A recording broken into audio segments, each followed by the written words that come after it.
Good morning, everyone. It is 10:30, and I would love to welcome everybody to the 51st meeting of the Cass Clay Food Commission. My name is Heather Niesemeyer. I'm the chair of this fantastic commission, and I'm really excited to be here with everyone today. The first order of business is to approve today's agenda and the order. Can I get a motion? Motion to approve. Marvelous. Thank you. Is there a second? Second, Engler. Marvelous. All in favor? Aye. All opposed? Excellent. Motion passes. We would then like to move on to reviewing the minutes. My hope is that everybody had a chance to review the minutes from our September 11th meeting. Can I get a motion, please? Move for approval. Thank you. A second? Second. Any discussion? No? All in favor, please say aye. Aye. All opposed? Motion passes. Excellent. Let us move on to introductions. I will start. Again, my name is Heather Niesemeyer. I am here representing the city of Moorhead, and I am your fantastic chair. We'll start on the right. Jeff York, at-large member. Karen Engler, at large. Anna Johnson, at large. Dave Steichen, City of Dilworth. I'm Amy Zundel, City of West Fargo. Jim Capitan, Cass County Commission. Awesome. We'll move on to our fabulous steering committee members. Cheryl Stitz, Fargo Cass Public Health. Janice Tweet, Great Plains Food Bank, and Chair of the Steering Committee. Anna Sather with Farm in the Dell. Noelle Harden, University of Minnesota Extension. Rory Beal, Clay County Public Health. Eric Hegg, Global Refuge.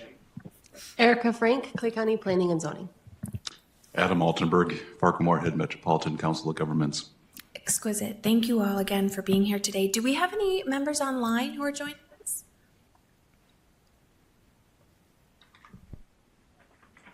No. All right. No additional introductions. Again, thank you, everyone. Next, we've got agenda item 3, zoning for urban agriculture blueprint. We have a wonderful guest, our own commissioner, who is going to do a presentation about this new blueprint that she put together. So if we would have Anna join us for her presentation, that would be excellent.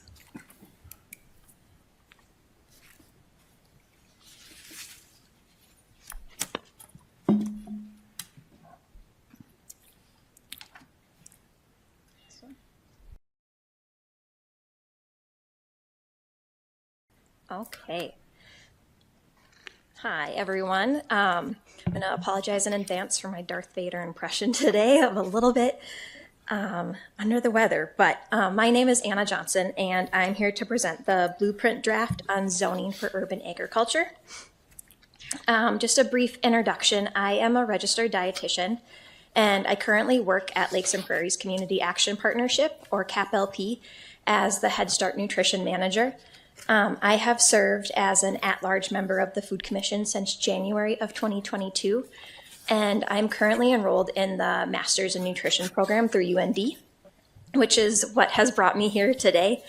I have to do, as part of my coursework, a nutrition education practicum, and Janice thankfully agreed to be my preceptor so I could work with the Cass Clay Food Partners for this. And we had a lot of conversations about what my time with the food partners can look like.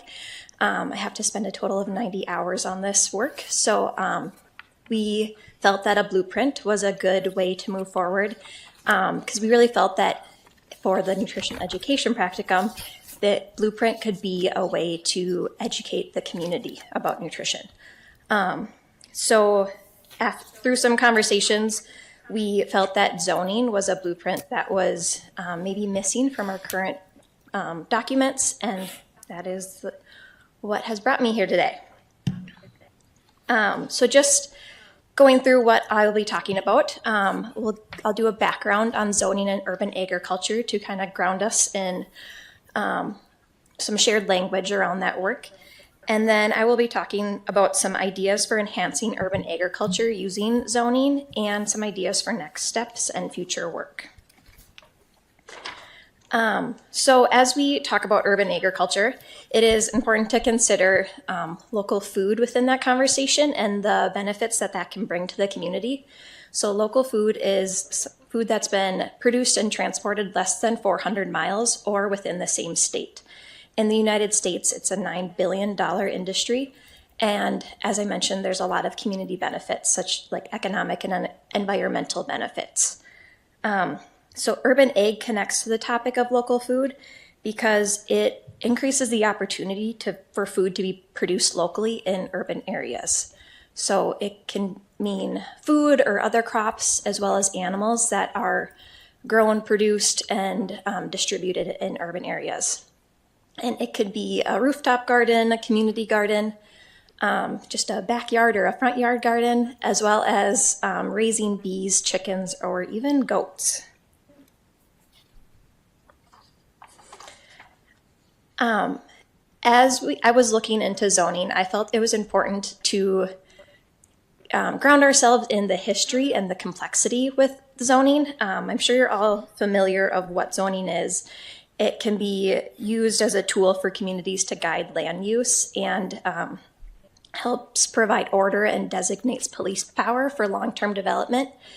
And it also can designate how the land can be used, such as the size of buildings or how many structures can be on a piece of land.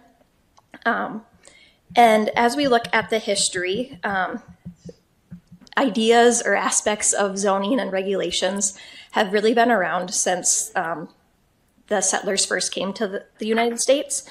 And it began with when wooden houses were being built too close together, there was a lot of fires. So the first somewhat regulation was that houses had to be of stone or brick. And then follows with some more safety aspects of gunpowder needing to be stored in separate locations outside of urban areas. And then as we move through history, you can see zoning type regulations in improving sanitation. And as manufacturing became more common, it designated where that can be done. And then as slavery was abolished, it led to the segregation of neighborhoods and some of the suburban sprawl that we've seen of car-dependent and single-family households moving out of urban areas. And it's also important to consider the complexity for consumers. Zoning can change without notice, so a consumer might not realize that a code has changed. Developers are usually more well-versed in zoning than a consumer would be. So that can lead to some influence over those codes. And then just the sheer volume of zoning codes. One research article that I read out of Wisconsin noted that a 7-county area in that state had 211 local governments, all with their own zoning. So that is a lot for a consumer to take in and understand and follow. So as we connect these two topics, I wanted to share a quote from one of the articles that I found that everything that happens with our food system involves land use in some way. So on the chart on this slide, you can see different elements within the food system and then activities that are often permitted or restricted by zoning.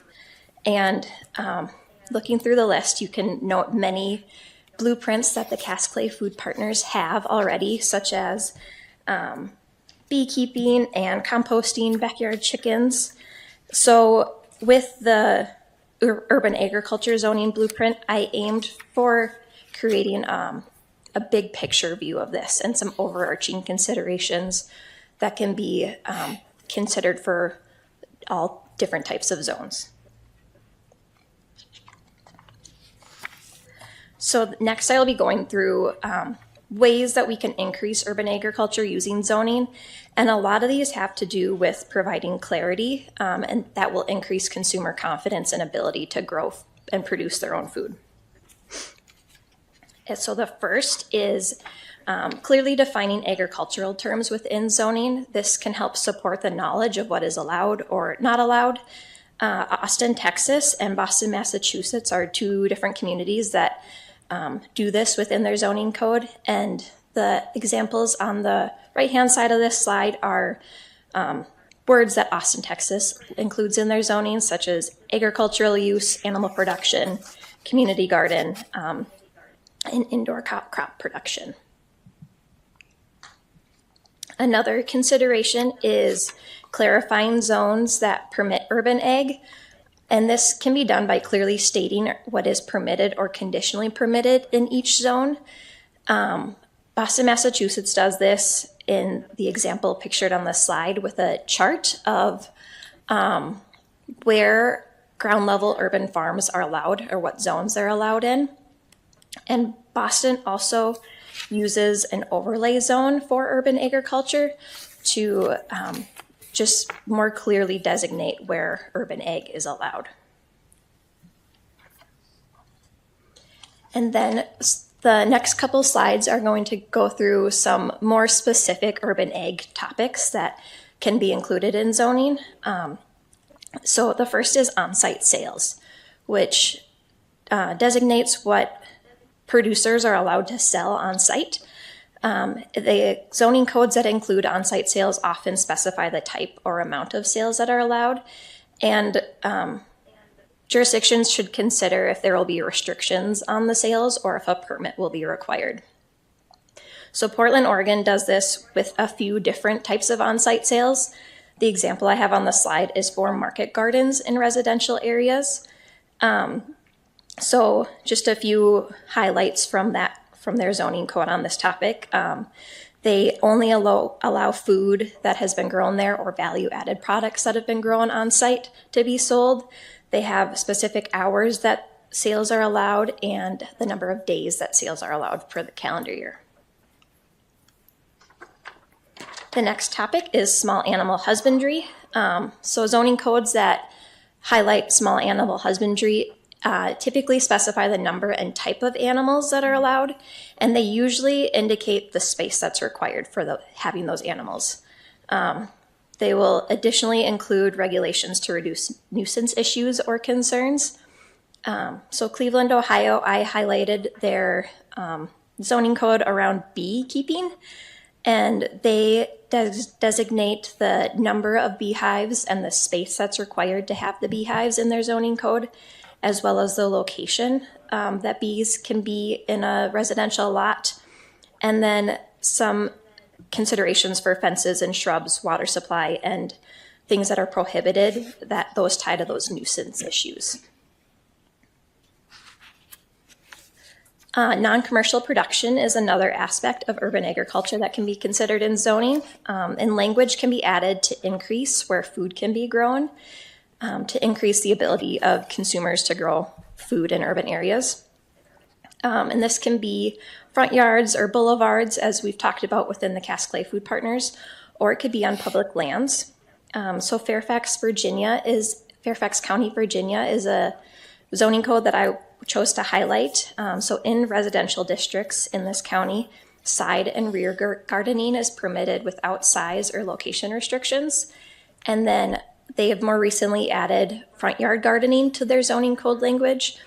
And that has a maximum area of 100 square feet and must be at least 15 feet from the front lot line or street line. But it does not require a permit. Accessory structures is another aspect of urban ag that can be considered within zoning. Often these structures are needed to support the urban ag aspects. So things like sheds, hoop houses, greenhouses, farm stands, compost bins, and fences can be included in zoning code. Cincinnati, Ohio does this by clearly defining what and how these structures are permitted. So they, in their zoning code, discuss permanent agriculture structures, animal keeping structures, structures in residential and non-residential districts, as well as structures on lots with no principal structure and temporary structures. Throughout all of this as you're looking at zoning, it is important to consider equity and access. Some communities promote equity and access through a very simple community input process. Others have included equity as a goal when they're looking at their zoning codes and reworking them. Others encourage considering barriers. A lot of the research that I read considered permits as a barrier because low resource individuals might not have the same ability to complete that permit or to access that permit that others will. Washington, D.C. has a tax incentive where there's a property tax decrease in identified urban agriculture incentive zones that can increase access. And then vacant lot use is another consideration that I thought was kind of a creative way to promote access. So Pittsburgh, Pennsylvania has an Adopt a Lot program where you can complete a really simple intake on their website, which is pictured on the slide. It was less than 10 questions, and most was contact information for this intake. And then there's a process that you follow where you can have the opportunity to adopt this lot, and they have a toolkit that aids this work to promote accessibility to anybody and encourages the use of vacant lots for urban ag opportunities. So next in the blueprint, I will be working on detailing each jurisdiction's codes on these topics. And then because zoning's complexity that I discussed earlier, and because of my focus on nutrition education, I'm going to be working on a consumer resource on urban agriculture and zoning to accompany this blueprint. And then initially I set out on this project to just cover zoning and the food system, and that was a really big topic. So just some ideas that I have for future work and future blueprint ideas. One would be food retail and zoning. And then another idea is a zoning blueprint more geared for small communities. If you noticed, as I went through, many of the communities I highlighted were very large urban areas. And there's some opportunity for small communities to use their zoning code to promote urban agriculture. One of the research articles I read talked about a small village. They clarified it was a village in Wisconsin that had a population of 525 that utilized zoning to amplify their local food system. So I think there's some opportunities there to support our rural communities in Cass and Clay County. Any questions?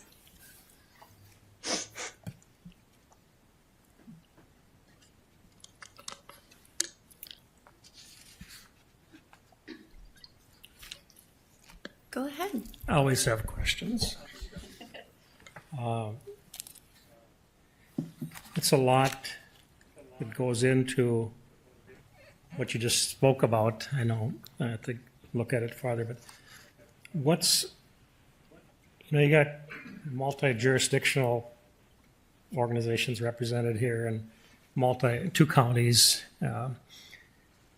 How would, let's say Dilworth, speaking here, how would Dilworth approach anything in there?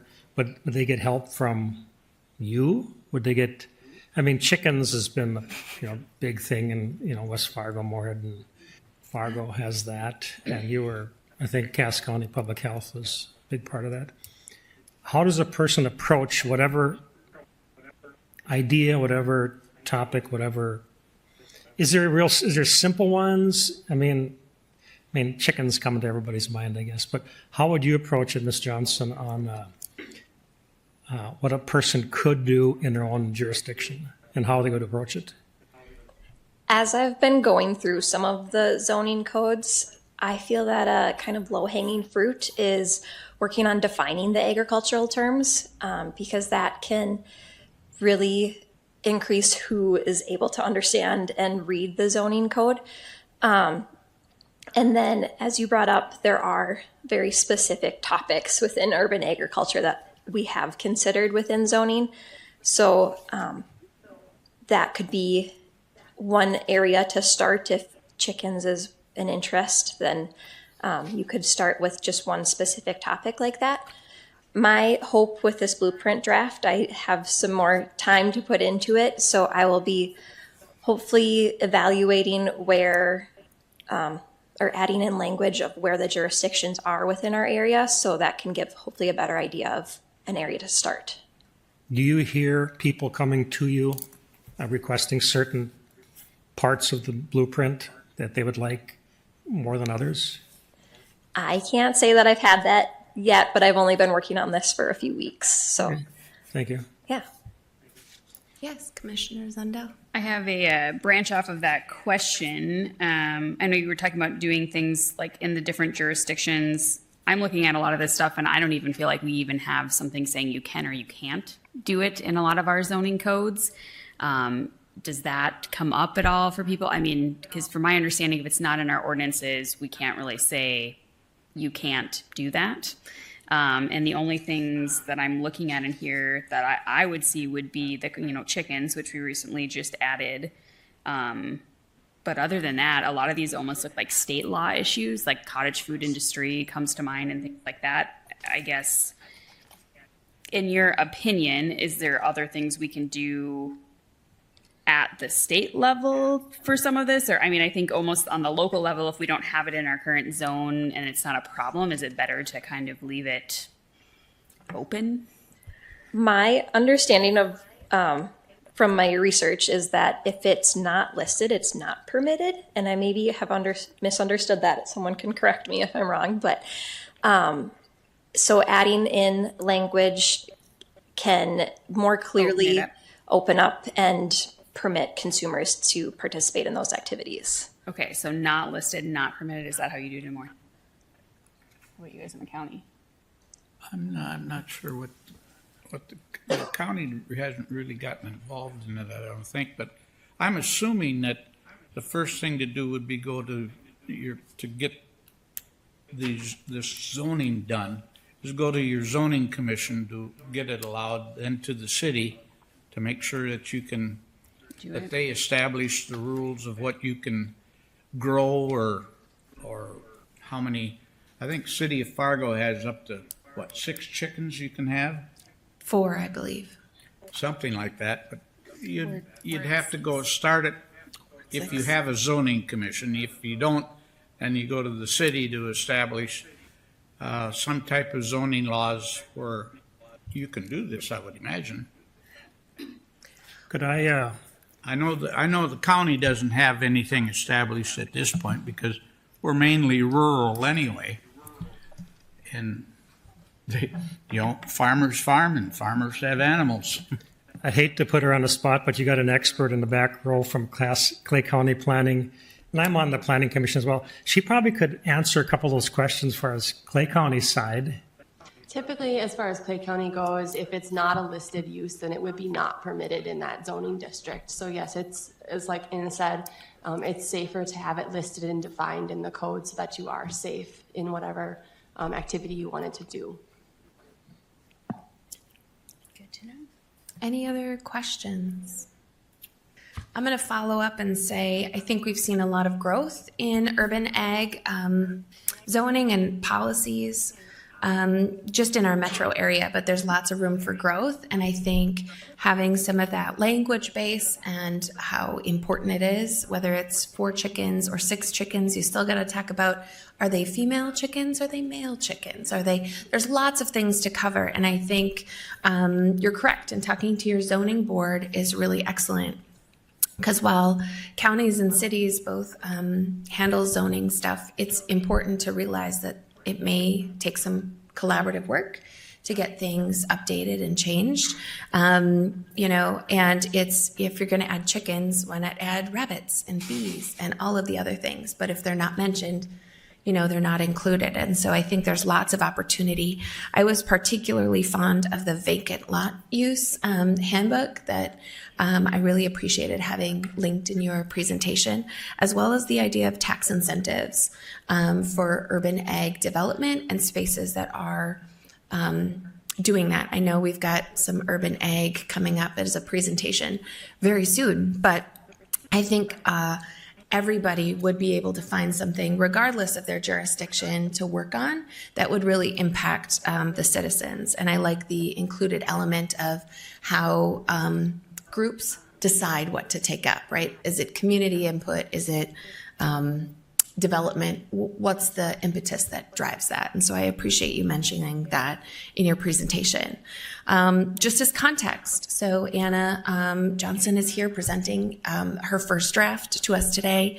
We will get the final blueprint and take action on it at our next meeting.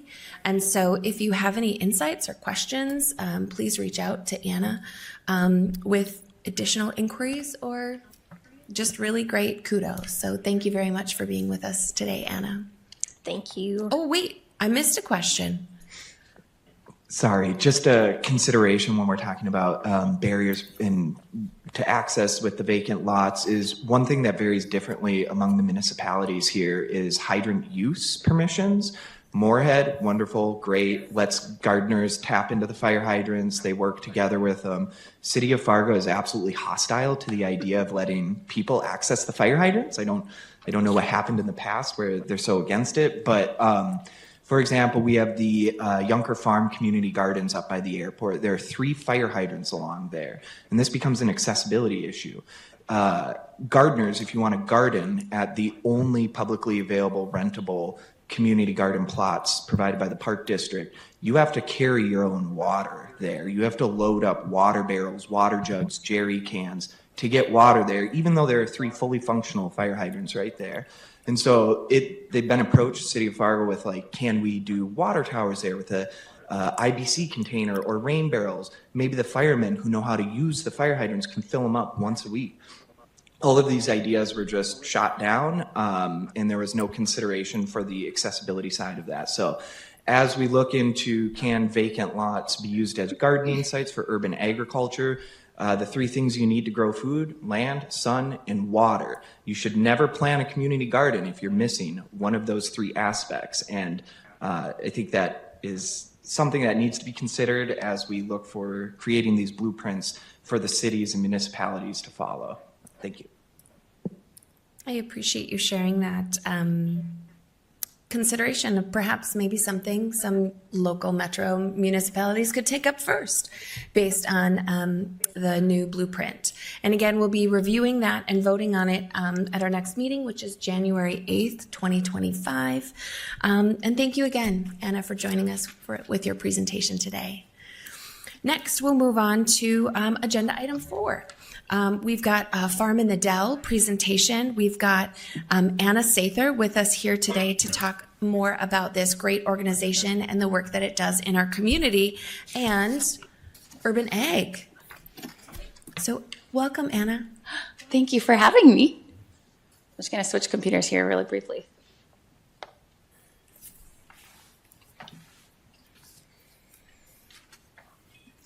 Okay, again, my name is Anna Sather, and I'm the Executive Director at Farm in the Dell of the Red River Valley, and it is an absolute honor and privilege to be here today. So thank you so much for having me. I could talk all day about Farm in the Dell, so I'll try and limit myself to about 15 minutes, and then I'll have a couple minutes for questions.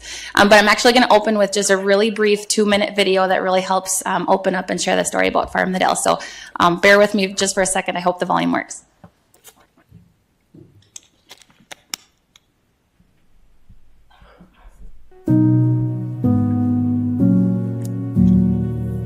Dear Lord, we thank you for bringing us all together today and for getting us all here safely. We thank you for your creation, and we ask that you help us to remember you in our daily work today. In your name we pray. Amen. All right, let's do it.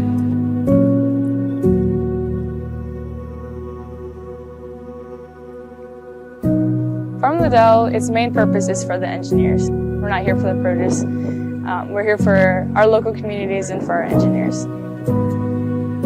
It was started in 2012 out of concern for people that were coming out of high school with disabilities or different abilities and not having good really good employment opportunities. What does Farm in the Dell mean to me and my family? Well, it means independence and a job that our son absolutely loves and makes him just joyful and happy. 100% joy, and it's such a blessing to our family. Can I describe Farm in the Dell in one word? Heaven. I love Farm in the Dell.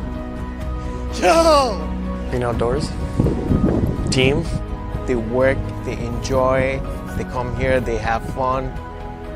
I get to do everything out in the garden, from planting, prepping the fields. We're really all children of God, and we were created in His image, and that's a message that we send to them every single day when they come out here. I like to work. We planted corn, pumpkins, strawberries. Good job, Heather. You killed it. I killed it. Give me a hug for that. Farm in the Dell purpose is transforming disabilities into abilities, and that's what we do here. Every volunteer, any community lead, any engineer that comes out here just has such an incredible story and connection to the farm.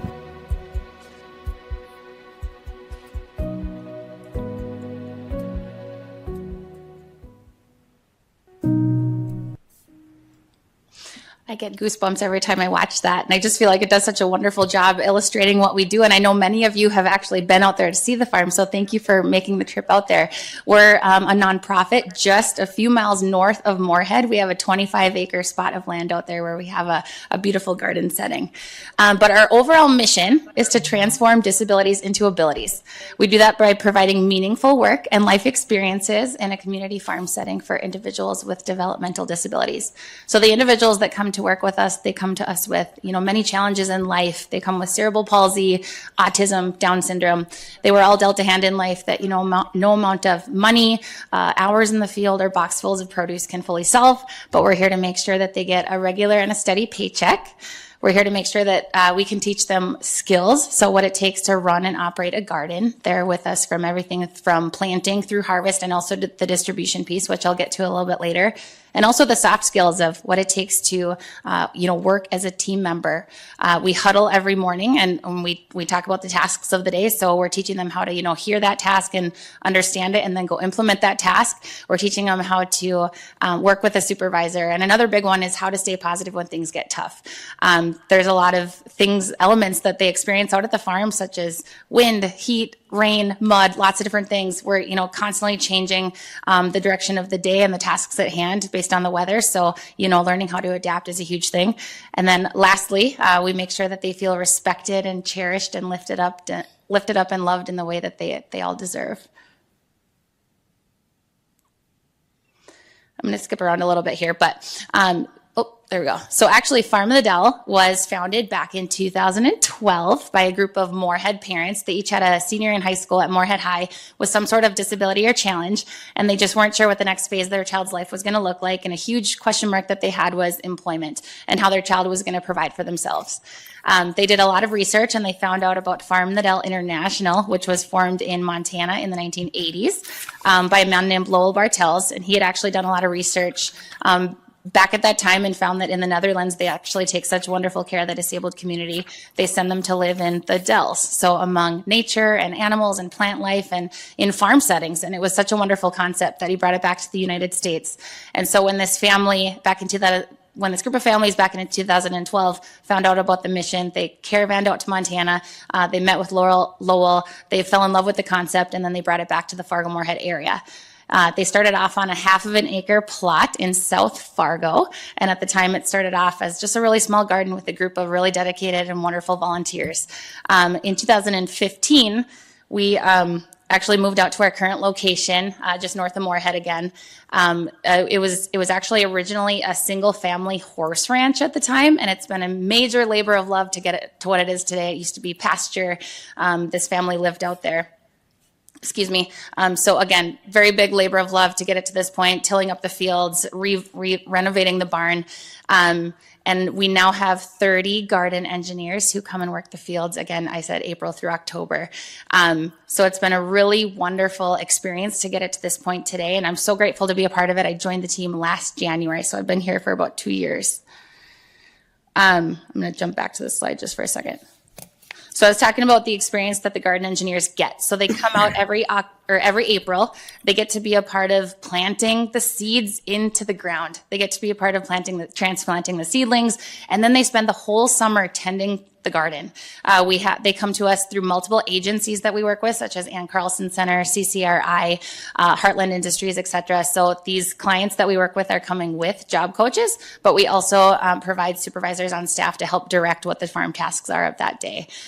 We do try to cater to what each individual is able to do. So some individuals, for example, come to us and they can't bend over fully, or they can't lift certain things, or some of them have sensory issues where they have a hard time working in the dirt.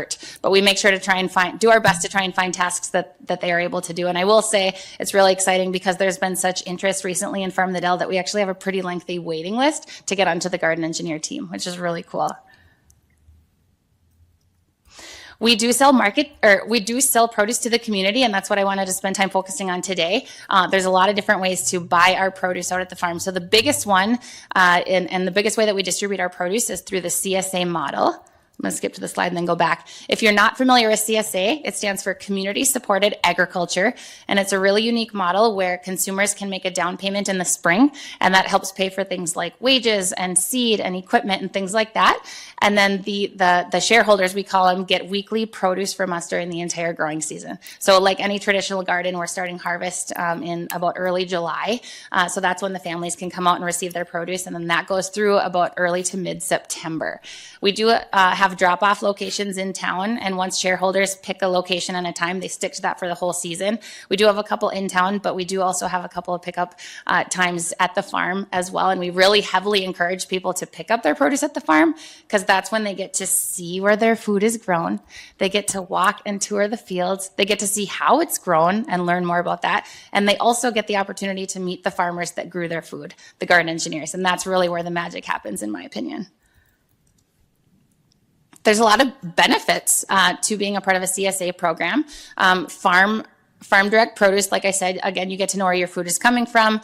Again, it's really interactive. You get the opportunity to meet the growers. There are a few benefits to being a shareholder in addition to the weekly produce that you receive. One example is we do have a big strawberry patch out at the farm too. So we allow people to come in, shareholders to come and pick their own strawberries. We have a June bearing patch out there. So in the month of June, they can come and pick that. And that's really fun and interactive, especially when people bring their kids out there who have never, tasted a strawberry right off the vine or seen how a strawberry plant is grown, things like that. Also, it's a wonderful way to discover new produce. A lot of times we hear, what do I do with the kohlrabi? That's the biggest question we get, kohlrabi. Also, Swiss chard is another controversial one. Kale, and they have a lot of fun getting to experience new food that they wouldn't traditionally buy in the grocery store.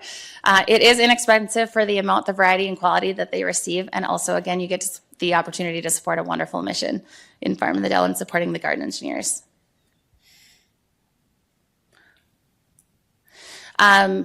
Oh my gosh, I'm so sorry. Okay, other ways that you can buy our produce. We do offer U-Pick days, which is such an awesome opportunity to get involved too. We have U-Pick strawberries, as I mentioned.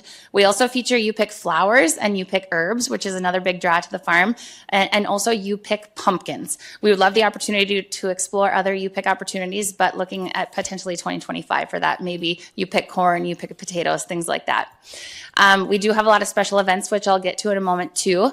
Also, for the first time ever, we launched a market at Farm in the Dell. So for many years, we participated in community markets through the city of West Fargo, and last year we were at the city of Moorhead Farmers Market, which was a wonderful opportunity for us, but we felt like there was, again, magic in bringing people out to the farm. So for the first time ever, we launched a market on Thursday afternoons from 4 to 6 this summer, and we opened up our space for people to come and walk the fields and purchase produce, and that went over really well. That was really exciting for us. And then also we've been getting into supporting local schools. Last year we started selling produce to DGF. This year we started selling, and Moorhead High School. This year we got into selling to West Fargo High School too. And we have actually been reached out to by a couple of other schools, but transportation is kind of an issue for us right now with our Nimble team. For example, Detroit Lakes reached out and we couldn't figure out how to get produce there on a weekly basis, but that's definitely something that we can explore in the future.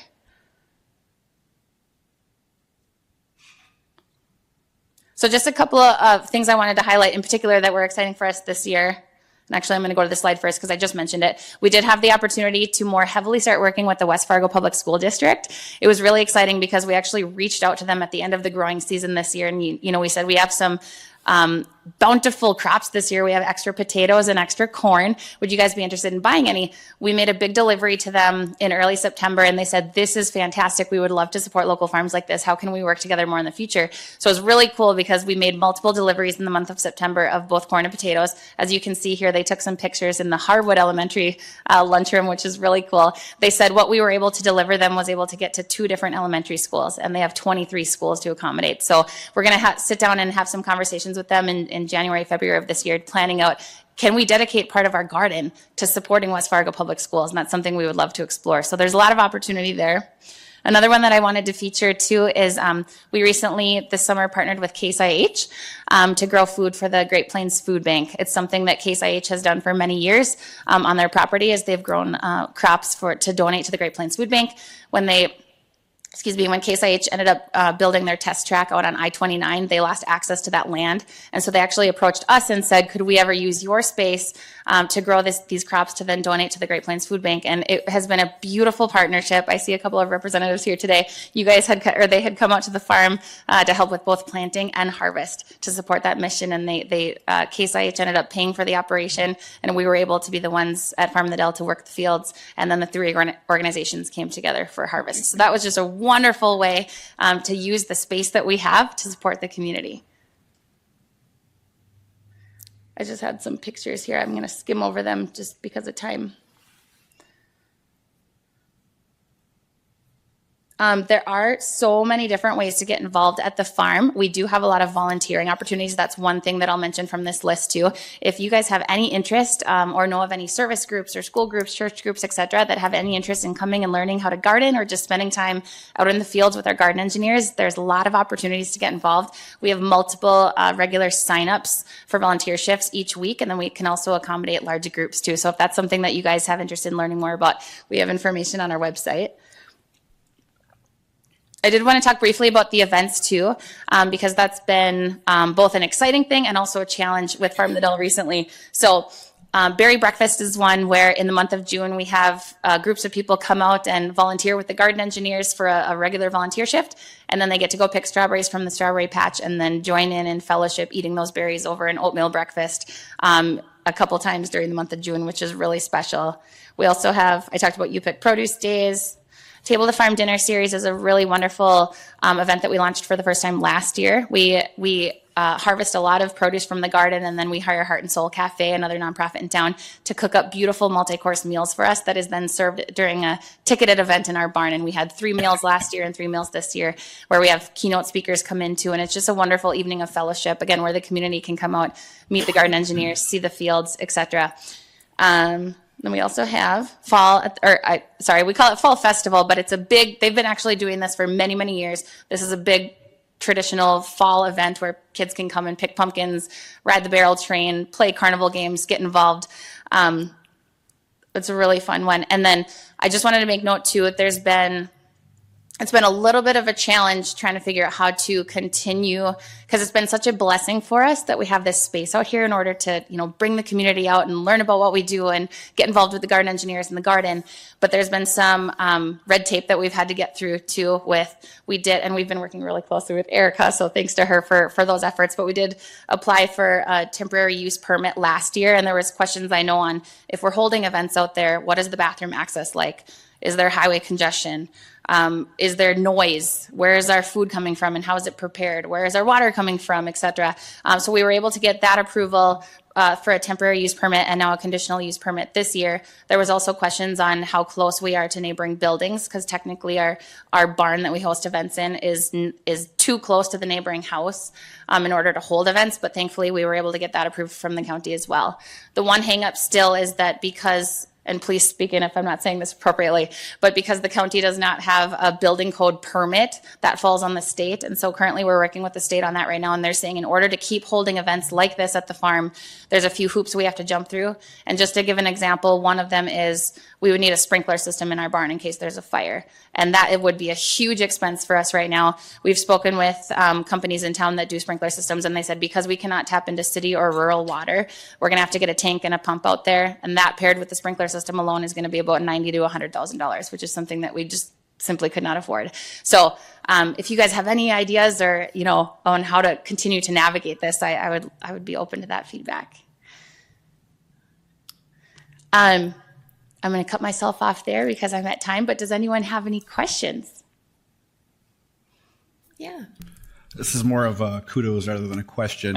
I'm on the RDO Caters Taters Committee, and we were just thrilled to death to partner with your organization this year for our fundraising event.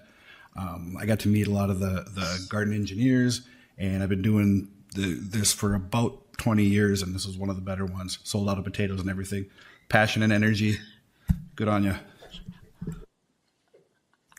You're so sweet. Well, and just to point out too, we were blown away when we found out back in, I think it was May or June, that we found out we got to be a recipient of that event. And for those of you who are not aware, that's a big event that RDO puts on every year. It's a big potato feed, and 100% of those proceeds come back to a nonprofit of choice. And we got to be the recipient of the 25th anniversary event this year.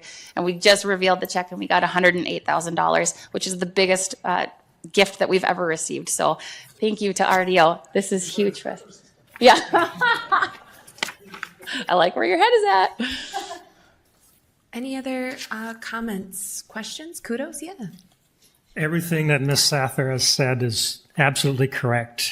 I've had a chance to go out there multiple times for different events, for different table to farm things, just to see. I mean, she could stand there all day and explain what it is, but I encourage anybody that has not been out there to actually go out there and see for yourself, because words cannot explain what you're going to witness out there.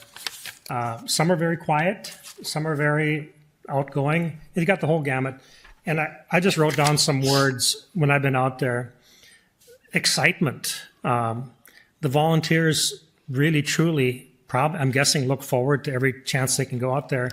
There's daily work. There's daily satisfaction. Plus, there's been a lot of different organizations that's come out and helped you for, throughout the growing season. So I liken it to, if you grow up on a farm or had a garden in town, I think those people do enjoy watching something grow. It's like you're watching your children grow, or your neighborhood grow, or your city grow. When you have a stake in it, it seems extra special to those involved. And I could talk a lot about her operation out there, but she's never going to say this about herself, but someone close to her said, before you see Anna, you will hear her. And that's quite true.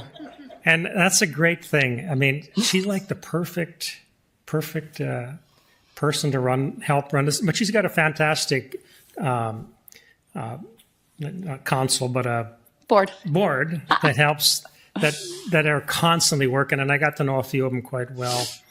But go out there, experience it, go out there, buy something, talk to them. There's all kinds of volunteer opportunities, I'm guessing, throughout the year. So I wish you all the best. You might think I'm gushing over her, but she's the perfect choice for that position. So, and you can only expect more great things to be happening out there in the future. Well, Dave, that is so kind of you to say. It has been an honor to get to know you. And as he mentioned, he has been out at the farm many times. And specifically, I think the last time was for the Table to Farm dinner. So I was so glad that you were able to attend that. Just a couple more quick things. Also, I want to introduce Catherine Erbely. She's our operations lead at Farm the Dell. So she works hard to make everything possible out there too. And also, I did mention, if you have interest in coming out for a tour, until there's snow on the ground and we can still get out there, I encourage you to reach out to me. I'd love to give you a tour. Unfortunately, our garden is not in operation still right now, because we say goodbye to the garden engineers by about mid-October. But again, they come in April. We are looking for a winterized year-round facility, but that's a few years down the road. But we are in initial planning stages for that. Marvelous. Any other questions or comments? Marvelous. Well, I want to thank you again, Anna, for joining us today. But you had mentioned a number of ways to get involved, perhaps to bring an organization out or donate money. Where can people find that information if they didn't catch your last slide? So on our website at farmthedellrrv.org, you'll find information of a multitude of ways to get involved. You saw in there volunteerism, attending our market, attending special events. Another big one is, again, we're a nonprofit, so receiving financial contributions is huge for us, and it's the only way that we're able to survive out there. Another thing, too, is in-kind donations. We always seem to be, looking for extra gloves and aprons and rain gear and hose and rakes and things like that, and we always have a list going on our website, too, of current needs. So I encourage you to go and check that out as well. Excellent. Thank you again for joining us today. Thank you for having me. Absolutely. Our next agenda item is item number 5, our Cass Clay Food Partner Strategic Plan. Michelle Draxton provided us information at our September 11th meeting, and Janice Tweet, the chair of the steering committee, is going to lead us through the final plan today. Good morning. Thank you, Chair, and thank you, everyone. I am very excited to be at this stage in the strategic plan with a final draft for consideration today, and excited to walk through this with everyone. So I will just give a little bit of the timeline and process. I know that a lot of folks here have been involved with this process from the beginning, but we also have some newer members to the commission. So I'll kind of go through what that background and timeline was, and then we'll go through straight into the plan of updated mission, vision, values, foundational practices, historical pillars. We have 3 strategic priorities that we'll focus on, and then a little bit about how we'll continue to monitor progress throughout the plan. So this has been almost a year-long process where we decided that we really needed to have some sort of documentation, something to really drive our work forward and to help us make decisions. And a lot of the issues that we were feeling within the steering committee felt like they could be solved or guided at least by a use of a plan. And so we had this discussion as the steering committee and looked for a consultant to work with.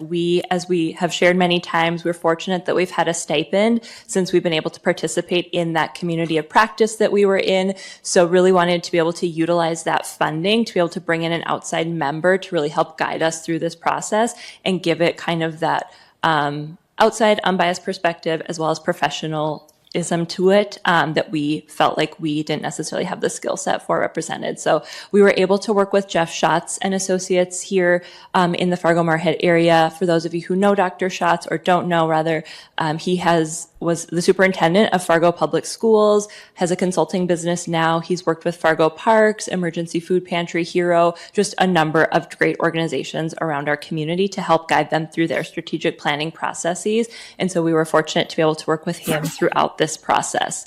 So we contracted with him, signed the contract in about February, and then he went through some informational background for himself. We sent him a bunch of information really so that he could have a better understanding of who we were, so that he could help us through the process. And then he also wanted to do a survey with people who know about the food partners as well. So you might remember seeing a survey come through to your email where we were asking just about what people thought the food partners should be, what they knew about the food partners. And that survey was really focused towards everyone who's had interaction with the food partners. So it did include the listservs from both the one we've inherited from Food of the North as well as our own listserv. So getting some of that community input to help be a part of this process as well. Then in May through July, we brought together a committee, which a lot of you were a part of, that we wanted to get people together to be able to talk through all these issues. So we set up to have 3 meetings, ended up having 4 because there was so much content that we wanted to get through. But we were also fortunate that we had people who could make all of the meetings or multiple of the meetings. And we were able to have representation from all 3 arms. So throughout the process, there was input from the Food Commission, the Steering Committee, and the Action Network as well, which was really important to us to be able to make sure that we are bringing a strategic plan that's really focusing on all of the arms and how they integrate together. So once we concluded those meetings, we put together 3 different writing committees. Dr. Schatz had suggested, based on the information we had provided, he suggested 3 different priority areas, and each priority area really focused on either the Commission, the steering committee, or the Action Network. And so then we made writing committees based of 2 people who represented that arm of the food partners. And so Michelle Draxton and I worked on the one focused on the steering committee. Anna Johnson and Joan Copperrood focused on the Food Commission priority. And then Noelle Hardin and Felicity Merritt focused on the Action Network priority. So we'll go through all of those priorities later in the presentation. But those 3 committees put together their strategic priorities, and then we reviewed everything as first Michelle and I went through, kind of gave everything one voice. Then the steering committee has also reviewed this document. And the full strategic plan, I should have noted before, is in the packet. So the version that you see there is what we are looking to approve today. And so one of the first things we did within these input meetings is that we started talking about the mission, vision, values of the food partners, and if we felt they were in alignment with the work that we were doing. And so through the process, we did update all 3 of those, and you can see those here. So our potential, I guess, a new mission will be fostering a sustainable, thriving, and inclusive food system for all. Not a lot different than what we've seen in the past, but really just making sure that we're talking about the food system overall and really want to get to that point of that we're sustainable and thriving within the food system. You can see the vision there as well. Again, really important for us to focus on all aspects of the food system, making sure that we're talking about things that encompass all the different facets. And then new values to the mission as well: foster access, cultivate resilience, and improve community health. So these will all be updated from what we have used previously. And so one thing that also really came through in the discussions that we were having is that we really have a way that we approach our work, but we didn't necessarily have that outlined anywhere. And so this is a new piece of our kind of structure, is what our foundational practices are. So really focusing on that we really want to facilitate connections. We want to be the connectors in the community on food systems issues with the community and with elected officials and with food-based organizations, that we're having clear communication, that we're, bringing stakeholders into all the different meeting types that we have positive working relationships within the food partners, really getting towards that integrating our 3 arms as well. Education is also a huge part of what we do on local issues, making sure that the community and commissioners are well-versed in food system issues, and really bringing into those effective practices and policies, focusing more on the blueprints and how we can help jurisdictions guide through their processes of making sure that food systems issues are addressed within their local ordinances. We also, of course, the food partners have been around for a number of years, and really in that 2015 timeframe when it was really getting started, there was really great community input solicited, and a lot of work went into kind of that initial setup. And so we did want to make sure that we were carrying that with us and giving that historical context a place in our strategic plan too. So these are the pillars that were established through their 2015 processes, and we wanted to include them here, that we will still continue to focus on agriculture, urban agriculture, infrastructure, outreach, education, economic development, and food access. So did not want to lose any of the history of the food partners as we move forward with our new future plans. So now we'll move into the strategic priorities. As I said, there are 3 different ones that focus on the different arms. So this one is focused more on the steering committee and really about the connections and governance of the steering committee and the food partners overall. So within here, we have 3 different goals and different activities under those goals. So really, this priority is going to focus on strengthening our governance. We don't currently have bylaws. The main document we have is our joint powers agreement, and we reference that a lot, but we really feel that having more fleshed out bylaws will really help to guide our work and really help to give some structure to who is on the steering committee, make sure that we have space at our table for a lot of different voices, making sure we have diversity represented. As a lot of you will remember too, we don't really have an onboarding process. So that has changed from new member to new member to what that process looks like of sharing out information to our commissioners and our steering committee members about what the Food Partners does. So you will see a new comprehensive onboarding process to really help people feel they can be grounded in the work a little earlier. What we've heard over time is that it can take people a while till they feel comfortable. So we want to make sure that we're kind of getting ahead of that so people can feel like they can dig into the work sooner than maybe they have in the past. And then a very obvious piece too is just coming back to our strategic plan. If approved today, you will see that we are referencing the strategic plan at all of our meetings moving forward. We really want to make sure that the strategic plan really is the guide of our work. So you will see that implemented and integrated more as well. Also just strengthening, diversifying representation. So one of the pieces of this is exploring the executive model that we use. Currently, we have a co-chair structure for our steering committee, which has worked really well. But honestly, the way the co-chairs are chosen is it's just who wants to do it more so. There isn't a specific process for getting to that point. So we just want to make sure that we have that structure. So if we do have turnover or other things that come up, that we have something to kind of go back to guide our structure. And we do want to make sure that that's carrying across the three arms as well. We do have a matrix we use to make sure that we have different aspects of the food system represented, different demographics represented in the steering committee, but we don't have that for the other arms. So we want to make sure that we're treating, bringing that to all three of the arms. And then fiscal responsibility and sustainability has also been a big piece for the steering committee. We've had different funding sources kind of ebb and flow throughout the years, but really felt like with that stipend we had from the community of practice, we're really able to see what even a few $1,000s could do for us and our work and how it could advance it. So we want to be really strategic about making sure that we're exploring funding opportunities, bringing funding to the Food Partners, and then also investigating, are there ways for us to work better with the jurisdictions to be more a part of the work that is happening within the jurisdictions as well. The second strategic priority is the focus of the Action Network. So really focusing on communication and education. And really here the goals are about expanding our presence and reach within the communities. So all of you are hopefully seeing our monthly newsletter that we've started this year. That will continue. We also want to make sure we're building out social media, making sure that we just have information going into the communities. We also want to be very proactive about either hosting or participating in community events so that we are more out in the community, meeting with community, understanding what needs are, and being able to have those conversations outside of our more formal spaces such as this one.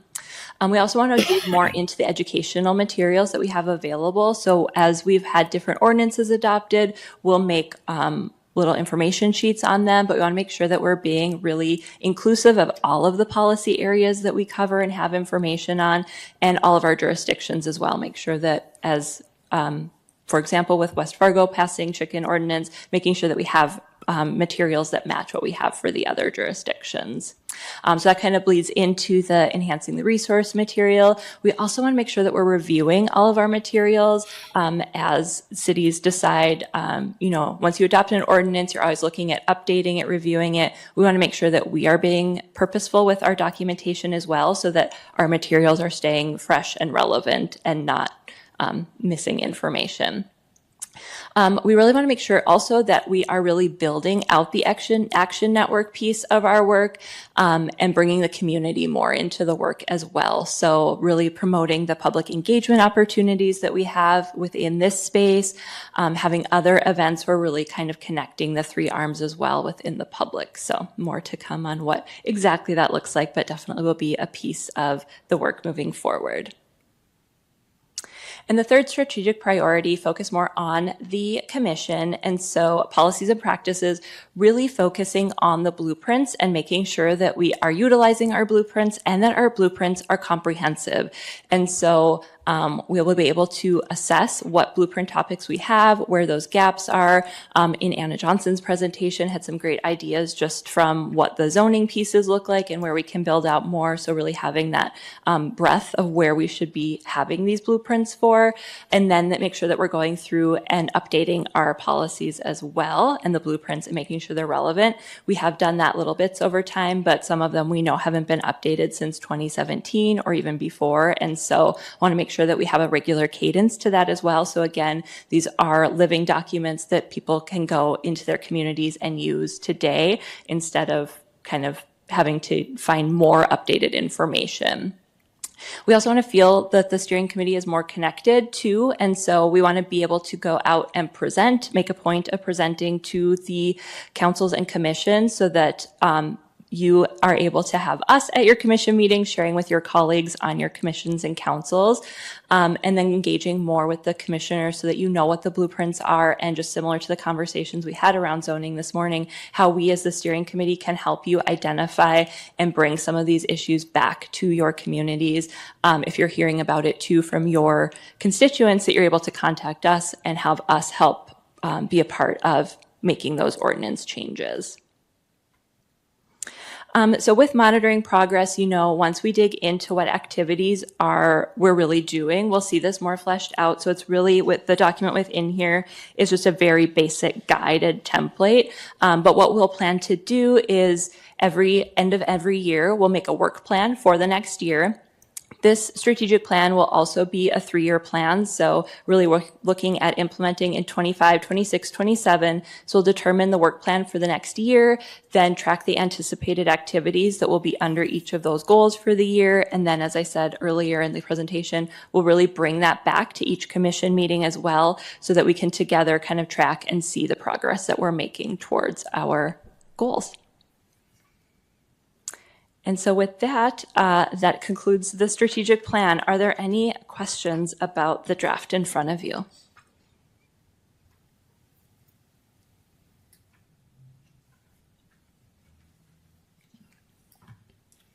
I don't see any questions.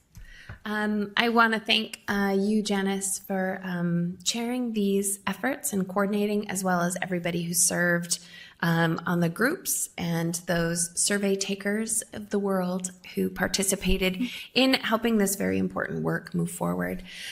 So since there are no questions, if we could have a motion to approve our new strategic plan.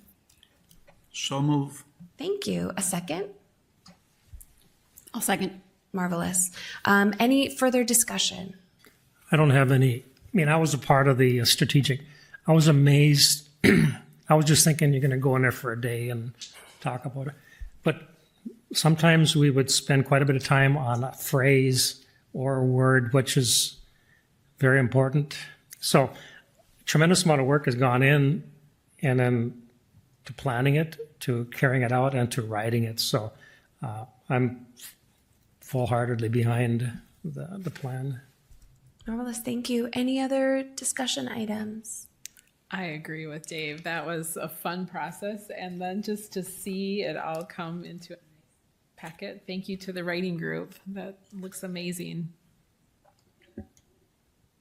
All right. I hear nothing but fabulous things about our new strategic plan. All in favor, please say aye. Aye. Aye. All opposed, same sign. Motion passes. Thank you again, everyone. Next on our agenda is steering committee updates. In the future, this time will be used for how connecting the pieces of how our work that we're doing as a commission and a steering committee ties to our new strategic plan, which gives me goosebumps. Using strategic plans. Marvelous idea.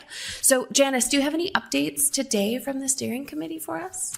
No, I don't for today, but we look forward to implementing this plan, and thank you again so much for the approval today. Absolutely. Item 7, we are moving on to kudos and community recognition. I'm going to welcome Rory Beal to the podium to share with us our kudos and recognition for this meeting. Good morning, commissioners. It feels like this has been like a kudo-worthy meeting. Not on your handouts. Kudos, Anna. Kudos, Anna. Kudos, Janice. It feels like lots of awesome things happening. If I stick to the agenda, we have some more formal kudos to give. And so we have a couple. We have one today to give to the Cass Clay Hunger Coalition. And I see Jill Ambule is here representing that crew. And there's some others on the food partners that are part of it as well. I'm on the advisory board. The Cass Clay Hunger Coalition represents more than 30 agencies working to support equitable access to food and end hunger in the region. The coalition works closely with a diverse network of hunger fighters, working in schools, nutrition programs, businesses, healthcare partners, charitable feeding programs, community-led organizations, and other nonprofits. The coalition also works to promote existing food resources and to identify gaps when they exist. And its school meal repack program reduces food waste by working with schools to repackage and distribute surplus meals to students and families. And recently, the Hunger Coalition hosted its 7th annual Hunger Summit. We had nearly 100 people participate. The Hunger Coalition is a very active coalition in the community. This year's theme was Nourish and Flourish, addressing hunger and health together. Hunger and health haven't always been partners, and so that's an exciting thing. The event featured sessions from industry leaders on the social determinants of health, those root causes, harm reduction, hunger on college campuses, and nutrition and public health. So a public kudos to the Cass Clay Hunger Coalition and Jill's leadership, but I'm forgetting, and Ashley Baker. Sorry, Ashley, forgive me. I've got a good memory. It just doesn't always last that long. We have a second kudos. And do we have some Folkways? Yes, awesome. So Folkways celebrates the 10th anniversary of the Red River Market. Folkways is a community building and placemaking nonprofit. It established the Red River Market back in 2015. The market was established in part because of a lack of centrally located, accessible space to access locally grown food and the lack of a shared public space in the FM community. Since its inception 10 years ago, the market has grown from 800 to 8,000 weekly attendees from early July to the end of October. The Red River Market strives to support local farms and new and emerging food businesses, increase access to fresh, locally grown produce, and create a sense of place where all are welcome. This year's market included over 80 local vendors selling produce, meat, eggs, bakery, pantry items, household goods, and art.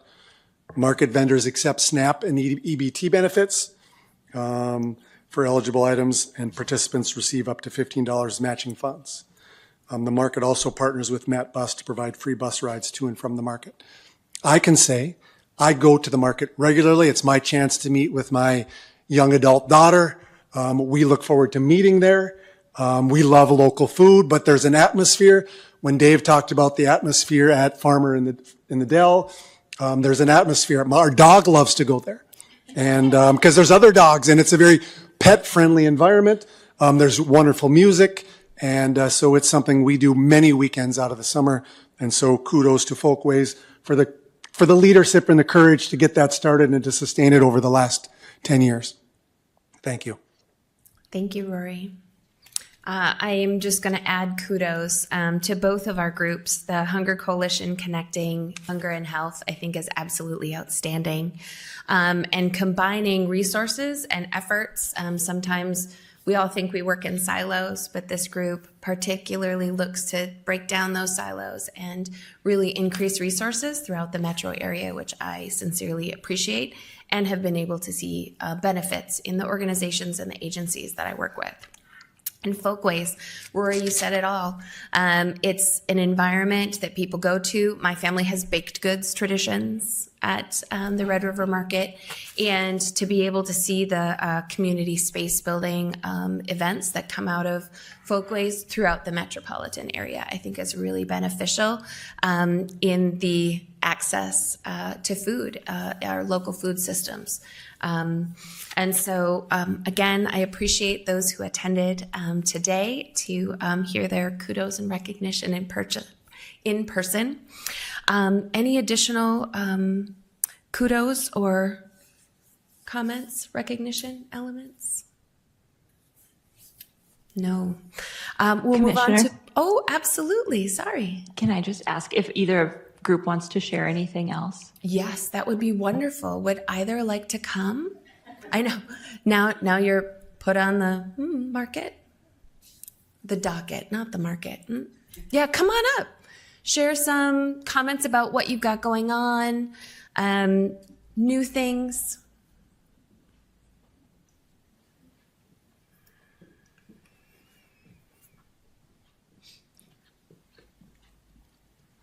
Oh, look at, there's 2 spots, one for... I'll kick it off. I'm a Speedy Walker. Hello, my name is Emma McIntyre. Thank you all so much for the kudos. It's fun. I mean, our team does the nitty-gritty event work each week, and so for people to notice and appreciate it, we are always so grateful for. Just so you have a little bit of an insight on how the farmers market season wrapped up, we had our highest usage of SNAP to date. So we utilized the most SNAP dollars that we have ever done. We had a gentleman purchase an entire cow at the farmer's market using a portion of his SNAP funds. So that was really rewarding, really grateful for that. That program, you can never speak to it enough. We struggle with the fact that the average individual is on SNAP for 12 months, and our market season, well, we kick off in February and end in October. I feel like we can never do enough education to continually reach individuals taking advantage of SNAP. We saw a decrease in spending with market vendors this year, which is interesting. We see a similar thing with the street fair. However, we were able to bolster our team. We have more financial security, and sponsorships is something that we focused on heavily this year. And then continuing in our arts education program and food education, we were able to partner with sponsors on like deepening our food education. So we do a bite-sized kids club program at the farmers market each week, where we essentially, the programming at the farmers market is we kick off with live music, we do a food demonstration, and then we operate our bite-sized kids club. So we're trying to help raise the next generation of healthy eaters. And through our food demonstration, the kids who sample the food get rewarded with $1 token at the farmer's market. So bribery is always a positive thing when it comes to eating your vegetables. And we saw a continuation of that program this summer. So we're really excited for next season. We're already planning our off-season markets. If you know of any individuals that we could help poster with, communicate with to continue the SNAP outreach, we would really appreciate. And not farmers market related, but our last program of the year is Christkindl Market. It is a European-inspired holiday market that we host to gather our community ahead of the holiday season and just winter, and when it gets darker and colder in our community, how can we create bright spots for joy?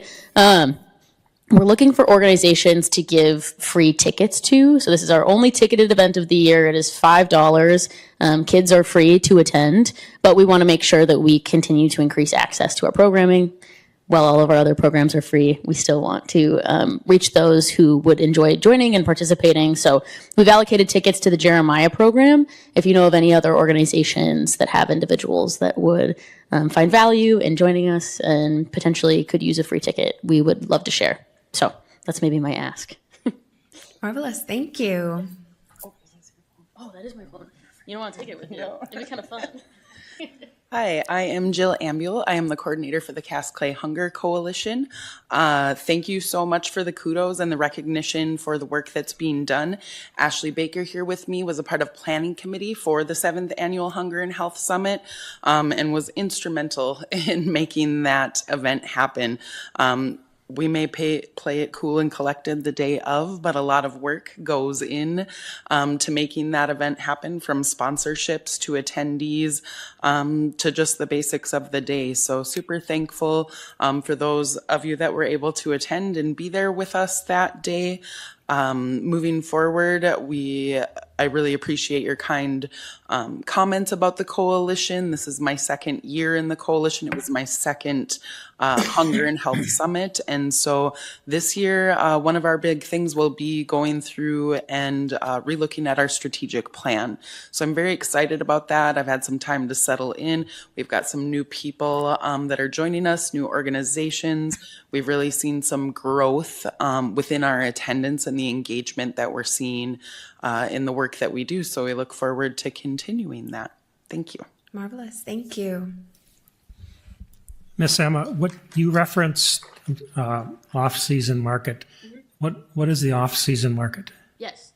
So we host 4 off-season farmers markets. Our on-season is July to the end of October. So we host farmers markets essentially every Saturday from the beginning of July until the end of October. But in outreach for other areas of the community, we do 2 winter markets at West Acres. So we'll host one in February, an additional one in March. That one will be focused on seniors. So the February market is our winter wellness market. We're partnering with Blue Cross Blue Shield on community wellness of all aspects. The second one in March is our senior market. So how do we get seniors involved in the farmers market? We know that North Dakota seniors live alone at a higher percentage of anywhere else in the U.S. And if we can get them connected into the community, that will enhance their sense of belonging and help their overall long-term health. The third farmers market we'll host is our Moorhead Farmers Market. We're very excited for that one. We're looking at potentially Concordia for a campus. Last year we hosted it at MSUM. So fun. It's really cool to see neighbors walk from communities to the farmers market in their area. I was going to say, Heather, you can attest. Thank you for coming to the coffee that we did ahead of time. And then our final and fourth one is our West Fargo Farmers Market that we'll host on Cheyenne in West Fargo. So it's a great way for us to reach other areas of the community. We would love to do more farmers markets across town. It just is a lot to move our equipment. There's a lot that goes into the farmers market that we schlep and bring with us each week. So it's an honor to host the one-off markets as much as we would like it to make it more regular. We're still pretty happy downtown. So yeah. Thank you. Yeah, thank you for asking.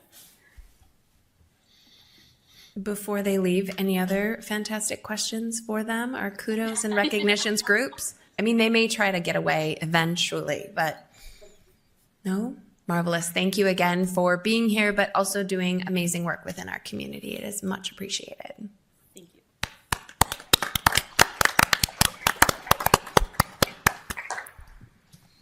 All right, we've moved on to our public comment portion of the agenda. And so is there anybody in our audience or online who is interested in commenting today?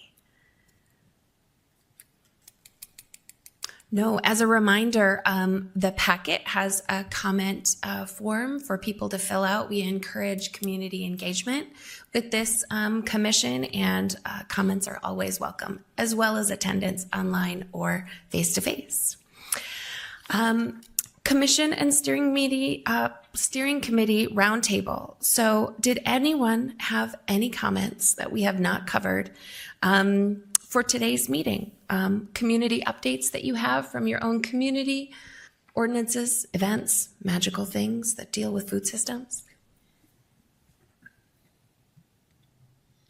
No, any updates from the steering committee for things going on in your other professional hat that you wear? No updates. So we'll move on to future meetings. If you look at the agenda, we have a number of future meetings coming up. A note that the steering committee has altered what day of the month they meet on, but also the meeting location. And so that new meeting location for the steering committee is MetroCog. Thank you very much, MetroCog, for hosting this wonderful steering committee group that meets once a month. And that next meeting is November 18th at 1 p.m. And just a reminder to commissioners, as well as community members, that everybody is welcome to participate and attend and contribute. The next Action Network newsletter is December 6th. It was mentioned today by Janice. And if you know of a group or an organization or an individual who would do wonderful things for that Action Network and that Action newsletter, please connect with a member of the steering committee to get more information and to get more folks on that Action Network newsletter email list. Our next commission meeting is at 10:30, January 8th, in this very room. And so with that, we will end today with 7 minutes to spare. Does anybody want to make a motion to adjourn? So moved. Marvelous. Thank you. A second? Second. Marvelous. All those in favor, please say aye. Aye. Nobody is opposed, right? No? All right. Thank you, everyone. Have a wonderful day. Enjoy your holiday season, whatever you celebrate, and we'll see you again in January.